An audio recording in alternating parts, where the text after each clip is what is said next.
Welcome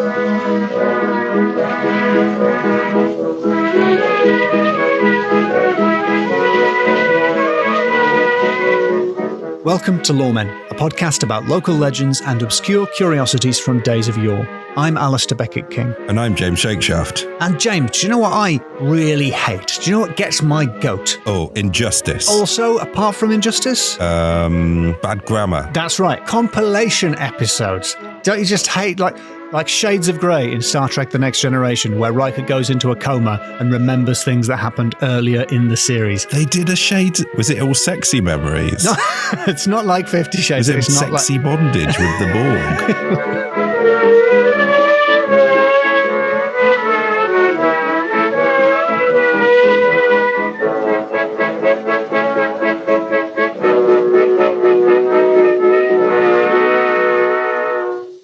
I wonder what you would name the captain in a sexy Star Trek The Next Generation, if only. Like a really obvious pun to do with a surname. Nope, can't think of one. Better go on with the episode then. Well, that reminds me of a time when I slipped into a coma. I think it was back in October. Oh, yeah. We did sort of a series of very spooky stories because October is the spookiest month, from a wonderful book called Ghosts Over Britain. Ghosts Over Britain? I've forgotten what the noise I'm making is now. It's just become an old man laughing. Is it a ticker tape? Is it the Morse code? Beep, beep, beep, beep, beep, beep, beep. Yeah, that's what I was trying to do. Maybe it was a funny ticker that the man was reading. He was really laughing at those stock market prices.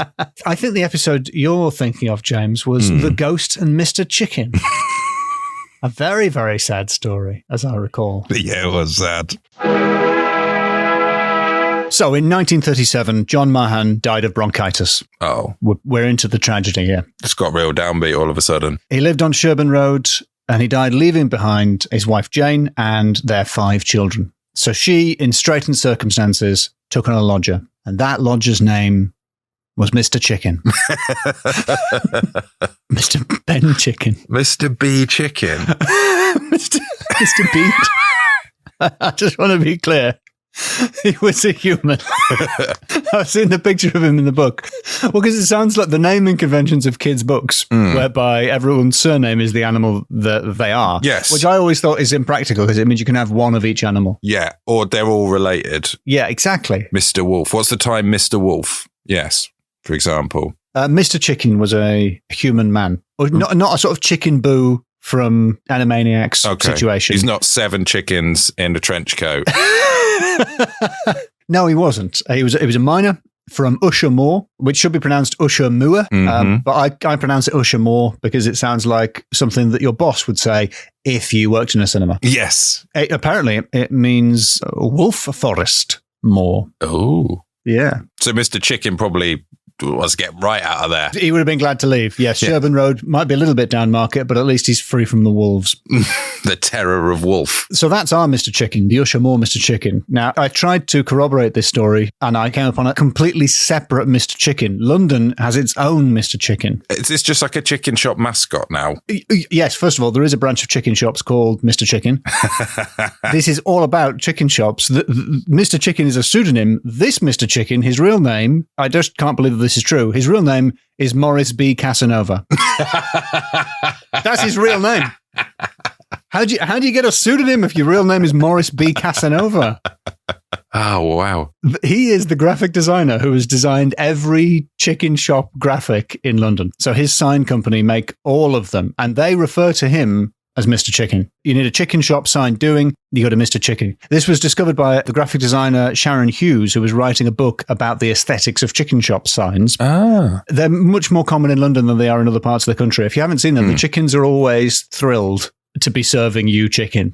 They're like really happy cartoon chickens. I used to have a bit of stand-up about how they should replace them with, those holograms which sort of change as you walk past. Yes. So that as you go past the chicken shop, the chicken gradually undergoes a slow dawning realization of everything. He's been selling out his chicken family. Yeah, yes. That's like, it's just the enthusiasm of them is way too much for a chicken selling you fried chicken. It makes you think that maybe it's not actually chicken in them. Yeah, like why is the chicken so pleased? Is he getting one over on us? Yes. So Mr. Casanova, aka Mr. Chicken, reckons that 90% of London chicken shop signs were either designed by him or plagiarised from his designs. And we're talking about big names here. We're talking about Chicken Land. Yeah. Chicken Point, Hen Cottage, Favourable Chicken. Are we talking about any state of the United States of America fried chicken? Dixieland Chicken, Carolina Chicken. Idaho fried chicken. And of course, the pizza chicken combo shop, Chickpeas, in Stoke Newington.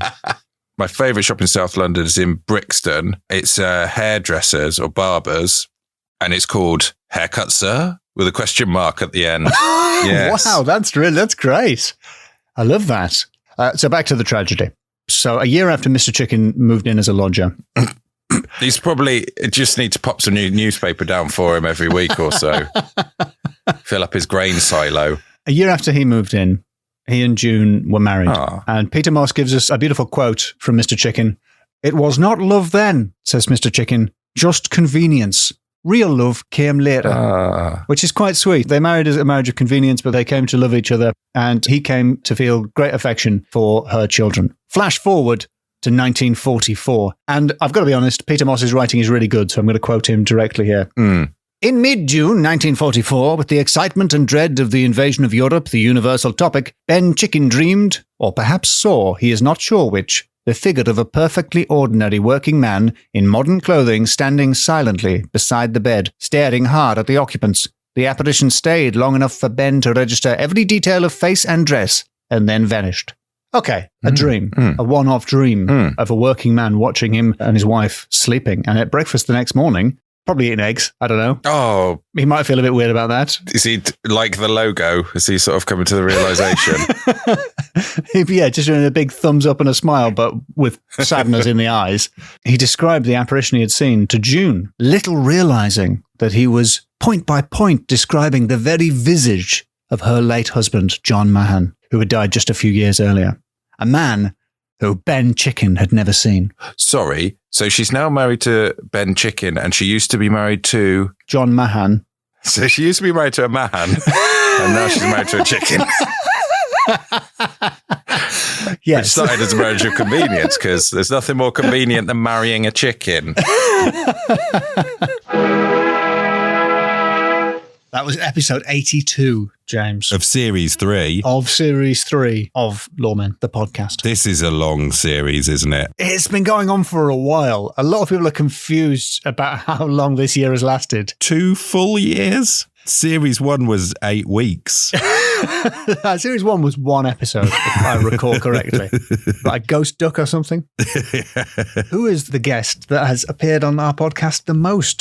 Serial killer Jesus Christ, because he's everywhere. I didn't say friend of the show. I was, of course, thinking about Deputy Lorepeople. Oh, I know. It's Jenny Collier. It's the Right Honourable Jennifer Collier, yes. Yes. She's our Welsh correspondent. She's our romance correspondent. She's our Jenny correspondent. We don't know a lot about a lot of things. At this point, I think, from this episode, she was helping get the nation vaccinated single-handedly. This is back in February, of course, Valentine's Day, Wales. And she was at that time working for the old NHS. We were doing nothing, absolutely nothing to help. I was cowering, definitely.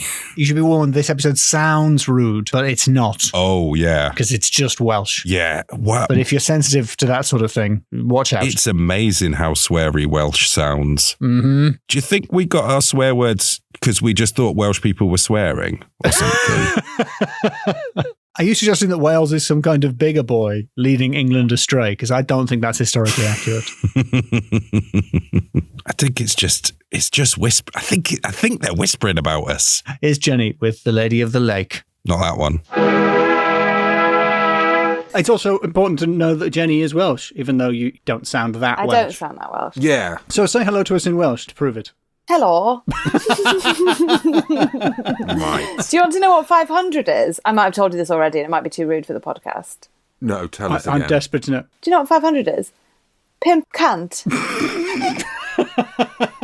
I think I have told you. I must have told you that before. That's one of my favourite facts. That's a bleeping challenge. A blallange. I mean, I might have told. Does it need bleeping though? Because it's just a Welsh word for 100. Yeah, out of respect to the Welsh, do we have to leave it unbleeped? Or out of respect to literally everyone else, do we have to bleep it? Yeah. Okay, here's one that's slightly family friendly.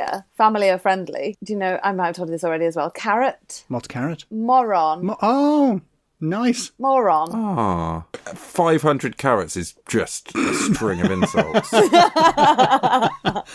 Yeah, buying in bulk at the grocers is a nightmare. Start a riot. This story, I've also researched it, Jenny. It's another hard-hitting Welsh romance, isn't it? It is. What would you call it? What's the name of it? I'm saying that because I can't pronounce the name. The way I pronounce it is rude. It's rude. Well, I definitely want to hear your version before I say mine. Chlenny fanfach. I had no idea you were going to make it sound that rude, but you really did. How should it be pronounced? Llyn van Fach. Oh, the f is a v. Yeah. Llyn van Fach. Chlenny fanfach. And I don't... Oh, sorry, I just said but in Welsh then. I was saying Llyn van Fach, but I don't know if that sounds rude to you, but I've got rude blindness because I just hear the Welsh. But mine didn't sound rude, did it? No. Just delightful and elvish. Yeah. Yeah. Llyn van Fach. Am I saying that right? Yeah, that's correct. Lovely. Or you could say the legend of Nelferch and Gwyn. I could say that with a bit of a run-up. They're in a place called Myddfai, about 750 years ago. Llyn van Fach is a lake in the area where Gwyn reside. It's up a mountain, isn't it? It's in the Brecon Beacons, I believe. Some people believe it to be bottomless. Magical, in fact. There's a farmer called Gwyn, and now a farmer in Welsh is ffermwr. Okay. With a double F at the beginning. And he is tending his livestock, takes them down to graze around near Llyn van Fach. And shall I tell you what happens? Yes, please. Oh, shall I? Okay. So he's there with his animals. And then one day when he's there, he just sees this unbelievably beautiful woman coming out of the lake. Not to be mistaken for the other lady of the lake in Wales. They've got a few ladies of lakes. But So this is not the classic Arthurian, here's your sword mate, Exactly. lady of the lake. different lady of the lake. Different lady, different lake. Different lady, different lake. Really fit woman. The other one was just an arm, really, wasn't she? But this one, she's just hanging around, Being fit. being really fit, being, in Gwyn's eyes, the most beautiful woman that he's ever met. I think it partly might be the fact that she's naked. I think that might contribute to him thinking that, like, being so blown away. She's also wearing sandals. Interesting choice. And yet, when I'm naked with sandals, It's a court appearance. As in, you then have to do a court appearance. That's not how you tend to show up to court. So he tries to, like, tempt her out of the water with some bread. A bit like she's a duck. that was episode 57. 57. Or 7 and 50, if it was the olden days. 217. Or French, where it'd be like 2 20s and 17. Yeah. To be fair, I know you've got a lot of anti-Gallic sentiment, but I agree with you on the numbers thing. They make you do a lot more maths than you need to. I don't like maths either. Which leads me almost neatly. No, this link doesn't make any sense at all. I think the most scientific investigation we carried out in this series was for the Ghost in the Window episode. Oh, yeah. Where I reconstructed a Victorian phantasm, which remains unexplained to this day. And even after I did all that work, stayed unexplained. You must have used maths. Angles is maths. I used angles, I used numbers, I used all the top maths guys. The big maths hitters. And then annoyingly, the standout moment in that episode was, of course, well. We're not going to lie. Well, here it is. Maid of Bees is saying, didn't expect to learn this much German from a folklore podcast, not going to lie. Not going to lie, not a lot of that was actually German, so do watch out. Is that what NGL means? I assume it means not going to lie. What do you think NGL means? Nigel. I thought it was a thing. Can anyone confirm if I'm right? I just assumed it was not going to lie. Could anyone confirm if I'm right? That was from episode 74. So I spent hours and hours painstakingly researching something only for you to blunder in with your ignorance, James. Also, it was a visual thing that you did, so it only works for the YouTube live version. It got completely cut from the audio version. Yeah, I did reconstruct in stunning Lawnmower Man style 3D the church, a Victorian church, which has been, well, changed. See, you can't go there now. And you can see all the lives on our YouTube. They're archived on there. You can see my face realizing how I'd been wrong for all this time. That NGL doesn't stand for Nigel. I've now realized that there might be some people that think DVD means David. But that is not me. At the very least, I know that DVD means digital versatile disc. Wi-Fi's a brand name. Like Tannoy. It's not short for anything. It's called Wi-Fi. I didn't know that. Just sounds like hi-fi, so they thought it was cool. Speaking of brand names, did you know that Robin Ince is actually a brand name? Really? Yep. We use it to refer to any preternaturally bookish gentleman, but it actually refers specifically to the comedian Robin Ince. Yeah. Right. That's what it was named after. Yep. He was a good guest. We actually never got to talk about what he was contractually there to talk about. Yeah, the episode was so good, we didn't get around to the story that we had intended to do with Robin Can you Ince. imagine Robin Ince going off on a tangent? And we had like 30 solid minutes of extra stuff that went on the Patreon, I think. Yeah, that's basically, it's like a sort of Mirror World episode, isn't it? That's Robin Ince in the Upside Down. Let's listen to about 30 tangents then, which takes place over the course of like 2 minutes. He's got an amazing mind. My understanding is that you know some creepy stuff has happened in your manor. I mean, one of the things that's very beautiful here is the local manor house, which also, for fans of The Crown, doubled up as Churchill's House Chartwell. Oh. There's a one of those, you know, when you see an oak tree or a large tree that you cannot believe it's still alive because so much of it, it's this incredible hollow, so the whole of the centre is gone. It's a very, I would say it is probably, for an average adult human, it's probably about 1.5 arm spans in terms of the girth of the trunk. And that was apparently where when Queen Elizabeth I visited the manor house, she hid in that tree, and jewels were hidden there. Or indeed her jewels merely fell off. I heard that she lost her jewels within, why was she hiding within that oak? Do you know what? Back in the old days, there were a lot of oak trees. The Virgin Queen, I'll tell you what, I don't know an oak tree where she didn't lose her jewels. For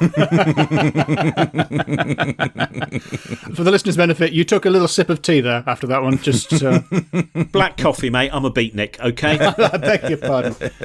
You don't read this much Kerouac and have tea at this time of day. Say he drinks black tea. I'm sorry, I shouldn't have said he drank tea. That was episode 64 of series 3. The next clip, this is from another live episode, which was called the Penryn Tragedy, which was a Cornish... classic murder your own kid scenario. Not our advice. No. Oh, God, no. Very much not the message of the podcast, but the plot of that episode. Absolutely not. Please don't take that out of context. If you'd murder anyone, remember, that's someone's kid. Yeah. I think we have to fade up the clip quite early on in this bit. Yeah. Final category, the Pirates of Penzance. Oh! I think not since Dean Swift have we had such a rascalsome lad. Yeah. Such a Bantosaurus. He's Banter and Commander of I can't remember the rest of that film name. Does that work for any other boat-based films? Yeah, Mutiny on the Banty. Oh, that's really good. And Das Bant, but that's about a submarine. Oh, should we just end all the streams now with that one? That's the end of the show. I think I'm going to end everything with that. It's 5 out of 5. Purely for Das Bant. For Das Bant. God, imagine being on that submarine. The constant. And also, they're all German. German bants. It's like, has anyone got the normal scissors? These are left-handed scissors, and they all fall about laughing. We have got you. We've got you with one of our jokes. But we really need the scissors because we're on a submarine. We can't just get some more scissors. Are you making fun of me for thinking scissors would be necessary on a submarine? You might be doing cutouts. You might be doing a bit of craft. You've got to pass the time. That was episode 77. Clickety-click, 77. And I think the banter, the laddie banter, is one of the things people enjoy about this podcast. You know, the testosterone-fueled laddishness of the podcast. We're keeping the spirit of 90s lad humour alive, I think. Yeah. Our jokes whack you around the back of the head like a rolled-up FHM.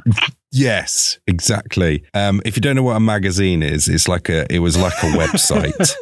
It was like a stuck website that you could hold in your hand. And if you don't know what an FHM was, it was a magazine, which is the further link you need to understand what we're talking about. And if you said FHM magazine, you were making the same mistake as saying PIN number. I might put my PIN number in at the ATM machine, then buy an FHM magazine. A PIN number was a sort of, it was like a wireless payment, but involving your fingers. Well, it's January now at the time this is released. We are recording this on New Year's Eve, 2021. 2022. No.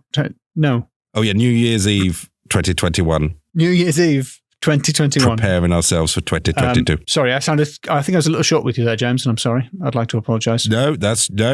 You did get the date wrong by an entire year. Full year out. Famously, it's a day of revelry, drinking, cheeky laddish drinking. That's us all over. Boozing, beer, carousing. Do you see what I'm setting up here? What if I were to use the words in Dulci Jubilo? Right, Brother Jacundus. Brother Jacundus. It almost is its own exclamation. Brother Jacundus. This was such a fun episode with the guest Amy Gledhill. Oh, yeah. From television. We say radios, but by this point... She's subsequently been televised. I think she's on the Asda advert this Christmas as well. Is it Asda's? I think it's Asda's. I think it's the Asda's. Could be the Tesco's. Yeah, she's the voice of Asda's. She's the face of Amy Gledhill. Yes, she is. She's in a lot of good stuff from this year as well on the telly. Alma's Not Normal is brilliant. That's got both of the delightful sausages in it, hasn't it? Double sausage. And this episode was a joy to record and features a reveal of coincidence. It was quite a moment. Serendipity? Yep, you betcha. And sauce. This chap, our hero, Brother Jacundus, he became a monk, sort of, it seems to be by accident from the tellings. He sort of, I think he got a bit hungover and felt a bit glum. So became a monk, not really thinking it through. And then he had to be a monk. He had to live on veg, bread, small beer, and only 6 hours sleep a night, because this particular brand of monk used to get up before dawn to do monk stuff. Monk stuff. Monkey about. Yeah. Matins, would it be? Praying and singing and stuff. And he did quite well, but it was a full year. And then it was coming up to Bartholomew's Fair, which is quite a debauched fair. The London version used to go on for 3 days. It was banned in the end because it was too carousy. Like Leeds Festival. A bit like Leeds or Reading Festival. I think people have forgotten the real meaning of Bartholomew's Fair. I think it's got too commercial. Well, fun fact, St. Bartholomew was flayed and then beheaded. That is fun. Ooh. That is a fun fact. Yeah, what a lovely little fun fact. St. Bartholomew of Skinlack. Headlack. Behead me first, I'd say. And then you could sort of probably bring the skin with it if you do it. Like when you do a satsuma just right, so it looks like an elephant. And so from his cell, he could hear the sounds of Bartholomew Fair, and he really wanted to be in that fair. He wanted to be chasing those greased pigs. He wanted to be looking at the little sideshows of oddities. York Uni students. Call them by their name. York Uni students. Smell pots and greased pigs have always inhabited York. And so he snuck out at night and he got the keys off the porter and he was just about to go out and he realised, going to need a little bit of cash here. So he took the money out of the poor box. Ooh. And he ducked out into the streets to carouse and carouse. Because I don't know any other time-appropriate Tell you what words he for is, that. moral lack. Oh, Actually. yes. Very nice. If anything. Gosh. Out of the poor box, Yeah. which should be emptied every day anyway as a security measure. What, with a little sign on it saying, no arms kept in here overnight. Monks have no access to the safe. So he went out. He went out, he got to the fair, he's partying hard. He's gone to the sideshows. He's looked at the spotted boy and the bearded woman. And he had a go on the giant seesaw, because that was what was fun in the past. It was a big, huge seesaw, and he rode it with a beer in his hand. Sabine makes a point of saying he had a beer in his hand as he went up and down on this seesaw, crying out, "In Dulci Jubilo! Up, up, up we go!" That was his sort of chant. In Dulci Jubilo means... Oh, I looked it up and I've forgotten. Sweet happiness? Something like that? Yes, it means in sweet happiness. And then, because he's drinking a strong festival ale... He's been on small beer for a year, which is quite low alcohol, isn't it, small beer? Yes, That's what yeah. it means. It doesn't mean that the cups were actually tiny and delightful. They probably were as well, though, at St. I Leonard's. assume they were Right. quite twee little hobbit cups.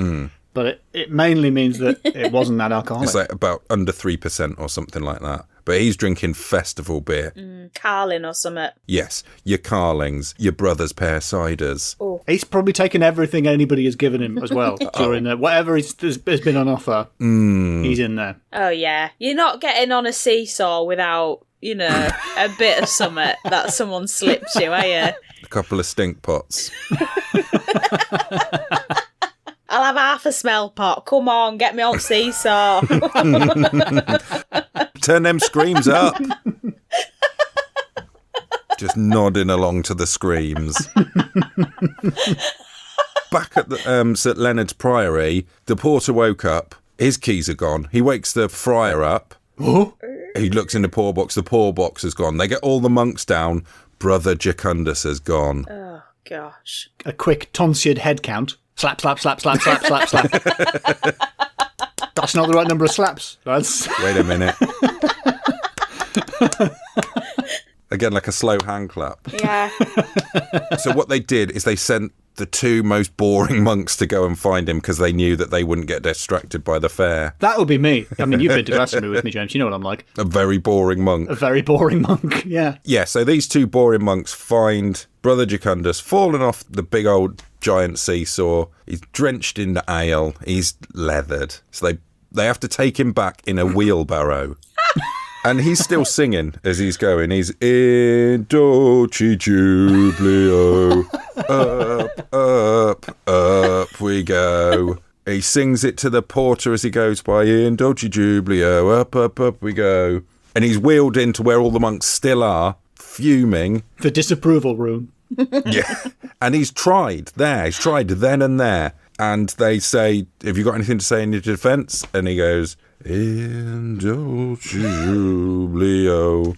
And so they, right, you're going to be sentenced for this. You're going to be walled up in the cellar. What? To death. What? Yeah. That is too much. That is too much. That's a lot, innit? I was having a look at another one of me folklore books of the Northeast, and it seems to be a reasonably common occurrence, just getting walled up. It's what they do. Oh, dear. In Houghton Castle? Is it Houghton Castle, Alistair? Houghton, I think. Houghton Castle. There's the ghost of someone who was walled up with the lovely name, Screaming Armstrong. Oh, I like that. That's the ghost of a knight that was walled up one time. Anyway, so they take Brother Jacundus down to the cellar, still in the wheelbarrow. Down, down, down they go. Yeah, he sings, down, down, down we go. They prop him up in a little nook and they give him 1 cup of water and a bit of stale old bread. Why? What's the point? The last thing you want is to be walled up in a cellar needing a wee. Why? Don't give him a drink. You're just making it worse. Apparently, they're so good at this warding up, it only took them 15 minutes and they'd walled it up. And by this point, Brother Jacundus is starting to realise this is not the end to the night that he envisaged. Oh, dear. He probably wanted to cop off with either the bearded woman or the spotted boy. It's been a year. And he pushes against the wall and it's solid and he's trapped. he's basically been buried alive. And he starts to panic, and he pushes and he pushes, and he braces himself against the back wall to push off. The back wall caves in. What? Yeah. The last thing I was expecting. The old wall behind him caves in. And he finds himself in a basement of another priory, in a basement of St Mary's Priory. They built 2 priories next to each other. Yeah, St Mary's Priory is where the museum is now. In fact, if you go to the basement of the Yorkshire Museum, there is still the basement of St Mary's Priory where this took place. It had a very famous wine cellar. Well, on the subject of that area, I once saw a policeman chasing a naked couple who were having sex in the ruins of the Abbey. Oh my God, I was literally thinking about whether to tell you or not that I had sex. Were you chased by a And I was policeman? like, don't say that. Yeah. Well, no, it was a PSCO. What are they called? Community support officer. Yeah, that's it. Can't do anything to you. They've got no training. They could just have a look. I was doing CPR on him. Oh, that's so funny. I was like, don't say that. Don't bring the tone of the podcast down, Amy. Well, I can't tell if you're joking about having had sex there now. No, genuinely did. You didn't get caught though, right? Yes, genuinely by a PCSO on a bike. Amy, I think I saw you having sex in the museum. Yeah, there was just this creepy guy just staring at us. There was this creepy monk. Just doing little drawings in my sketchbook. Nothing wrong with that. It's just a hobby. Wow. Well, the mystery is solved. Wow. I think we can end the podcast forever on that. That is a series ending. I think we can end podcasts. It's lovely that.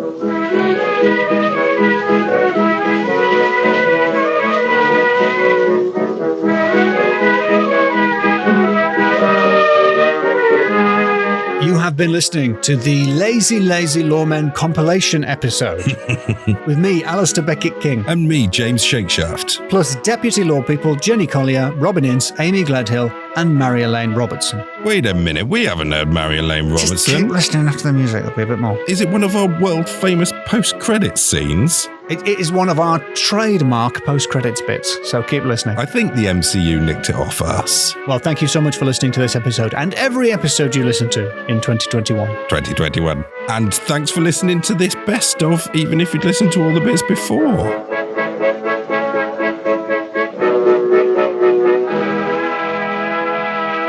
How far is the ferry, out of interest? You have to go to Aberdeen, and then it's about 12 to 14 hours. Jesus. I know, Aberdeen.